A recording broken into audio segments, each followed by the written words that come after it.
இன்று எங்களுடைய நேற்று எங்களுடைய தலைவர் 234 தொகுதிக்கும் வேட்பாளரை அறிவித்தார். முதல் கட்டமாக எங்களுடைய தலைவருடைய வேட்புமனு இன்று பெரம்பூர்ல தாக்கல் செய்யப்பட்டது. எங்களுடைய தலைவருடைய பிரச்சாரமும் வெற்றிகரமாக இன்று பெரம்பூர்ல துவங்கி அடுத்தடுத்த கட்டங்களை நோக்கி நகர்ந்திருக்கு. பெரும்பாலான இடத்துல எங்களுடைய வேட்பாளர்கள் வேட்புமனுக்களை தாக்கல் செய்து கொண்டு வருகிறார்கள்.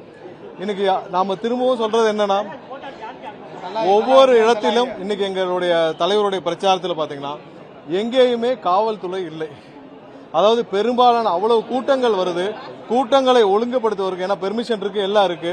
கூட்டங்களை ஒழுங்குபடுத்துவதற்கு ஒரு இடத்துல கூட காவல்துறை இல்லை. அது சம்பந்தமாக தலைமை தேர்தல் டெல்லிக்கும் தலைமை தேர்தல் ஆணையத்திற்கும் தமிழகத்திற்கு தலைமை தேர்தல் ஆணையத்திற்கும் நாங்கள் புகார் கடிதம் எழுதியிருக்கோம்.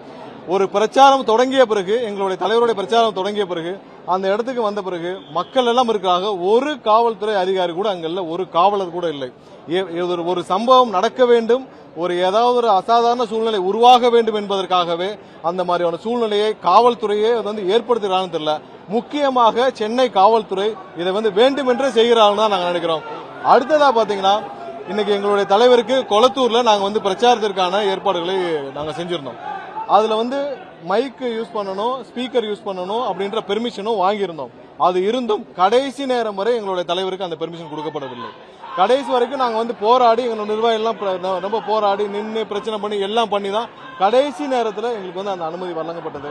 மிகவும் கடுமையான ஒரு சூழ்நிலையில் ஒவ்வொரு இடத்திலும் எங்களுடைய பிரச்சாரத்திற்கான தடைகளை இங்க இருக்கிற காவல்துறை திமுகவுடன் இணைந்து கொண்டு, திமுகவுடன் பணம் பெற்றுக்கொண்டு, திமுகவுக்கு கைக்கூலியாக செயல்படும் ஒரு பெரும்பாலான அதிகாரிகள் இதை செஞ்சுக்கிட்டு வராங்க. இதற்கு எங்களுடைய கடுமையான கண்டனத்தை தெரிவித்து இன்னைக்கு நாங்க தலைமை தேர்தல் ஆணையம் டெல்லிக்கும் இங்க தமிழகத்தில் இருக்க தேர்தல் ஆணையர் தலைமை தேர்தல் ஆணையருக்கும் நாங்கள் கடிதங்களை அனுப்பிச்சிருக்கோம். அதுக்கான இதுவும் அனுப்பிச்சிருக்கோம்.